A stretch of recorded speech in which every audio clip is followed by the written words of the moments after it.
8월 22일 34주차 새선 주간 강단 흐름 같이 나누도록 하겠습니다. 예수님의 권세라는 제목으로 1부 예배 때, 여호수아와 갈렙이 미리 누린 것이라는 제목으로 2부 예배 때 말씀을 받았습니다.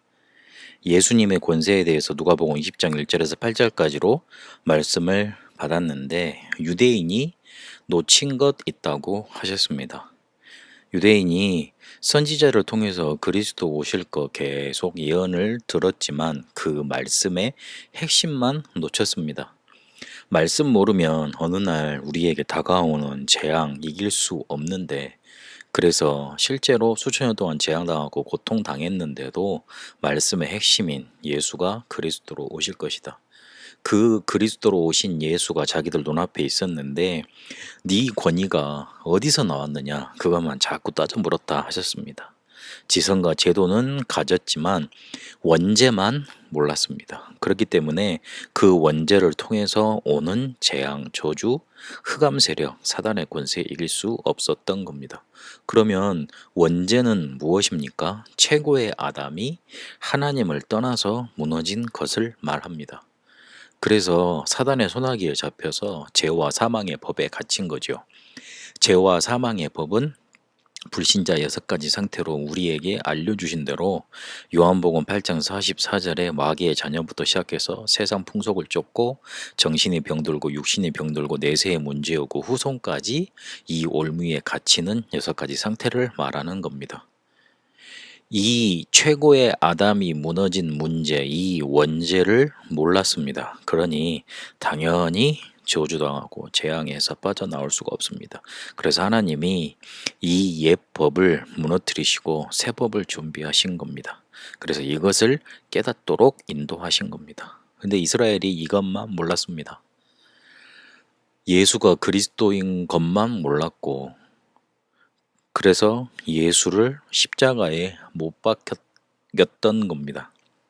그런데 이 사실을 유일하게 처음으로 고백한 사람이 누구였냐면 베드로였습니다. 그래서 그 베드로의 고백에 교회를 세우신다 그랬고, 천국 열쇠를 내게 주신다 그랬고, 음부의 권세가 이기지 못한다 하셨습니다. 이걸 가진 거 모르니 자꾸만 옛날로, 가난으로, 그리고 무능으로 돌아가며 낙심한다 그랬습니다. 다른 거 붙잡지 말고 천국 열쇠 붙들라고 그러셨습니다. 예수가 그리스도인 사실이 과학 중에 과학입니다. 왜냐하면 예언하신 그대로 오셨고 그대로 성취되었고 지금도 이 사실이 우리에게 성취되고 있기 때문에 그렇습니다. 그래서 깨닫고 고백하면 구원받는 겁니다. 요한복음 1장 12절에 이 말씀이 나에게 그대로 성취되는 겁니다. 하나님의 자녀 되는 겁니다. 그래서 우리가 해야 될 건 여가보서 4장 7절에 있는 것처럼 대적하는 겁니다. 그러면 사단은 도망가게 되어 있습니다. 우리가 해야 될 건 육의 싸움이 아니고 에베소 6장 12절에 바울이 고백한 것처럼 영의 싸움입니다.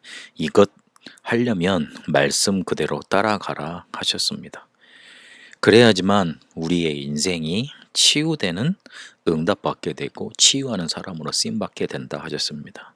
왜 그러냐면 베드로전서 2장 9절에 있는 것처럼 우리는 왕같은 제사장으로, 세상을 치유하는 제사장으로 그렇게 부르심 받았기 때문에 그렇습니다. 싸움의 대상 알면 운명 바뀌게 됩니다. 이것을 깨닫고 생을 바꿨던 사람들이 렘넌트들이었고 성경의 증인들로 우리에게 알려주고 계십니다. 2부 때 여호수아와 갈렙이 미리 누린 것, 위드 임마누엘 원네스라고 우리 같이 말씀을 나눴습니다. 이스라엘은 복음 놓쳤는데, 이 복음 못 깨닫고 저주 재앙 당했는데 거기서 한 맺힌 걸로 계속 눈물 흘린다고 했습니다. 예수님은 그 이스라엘이 복음 놓쳐버려서 멸망당할 수밖에 없는 현실을 두고 눈물 흘리셨습니다. 그렇다면 나의 눈물은 어떤 것이어야 되겠습니까? 내 눈물은 다른 것이 아닌 복음으로 바뀌어진 것, 예전에 과거 상처와 저주 재앙 속에서 온 게 아니라 복음 안에서 바뀌어진 거야 된다고 했습니다. 이 눈물, 그리고 모세가 어떤 마음을 가지고 이스라엘을 이끌었는지 처음부터 본 사람들이 여호수아와 갈렙이라고 했습니다. 이들이 처음으로 누렸던 게 뭐냐면 위대의 축복이었습니다. 그 함께였습니다.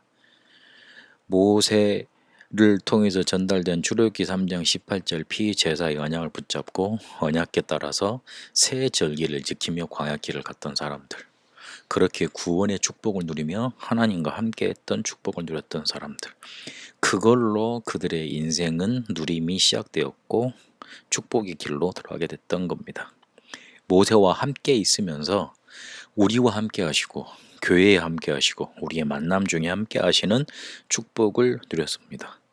모세를 통해서 언약을 전달받았고 그 언약이 광야에 어떻게 성취되는가 그리고 어떻게 기적으로 나타나는가 봤던 겁니다. 그리고 위기 때마다 모든 것 통해서 하나님이 함께 하시는 것 원네스의 축복을 누렸습니다. 모세와 여호수아와 갈렙이 위드, 임마누엘, 원네스의 축복을 누렸던 겁니다. 그러니 모세 이후에 그들이 요단을 건너고 여리고를 무너뜨리고 가나안을 정복했던 건 응답의 여정이었고 자기들에게 주신 말씀 성취의 응답을 누렸던 겁니다.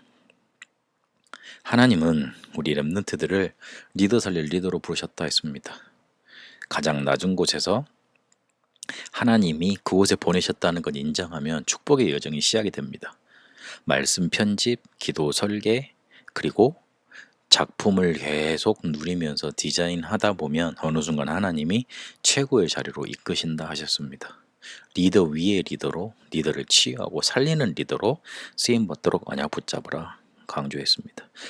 그래서 우리는 위드, 임마누엘, 원네스의 여정을 가는 겁니다. 예수님이 우리를 원죄에서 해방시키셔서 싸움의 대상을 바꿔주셨습니다. 그래서 영적인 싸움하면서 우리의 생을 전환하는 그 여정이 이번 한 주간 우리에게 응답으로 왔습니다. 여호수아와 갈렙이 누렸던 위드, 임마누엘, 원네스의 축복을 누리면서 영적인 싸움하는, 영적인 싸움에 승리하는 한 주간 되시길 바랍니다. 살아계신 하나님, 유대인이 놓쳤던 것, 말씀의 핵심, 예수는 그리스도라는 그 오직의 언약 붙잡고 영적인 싸움하게 하여 주옵소서.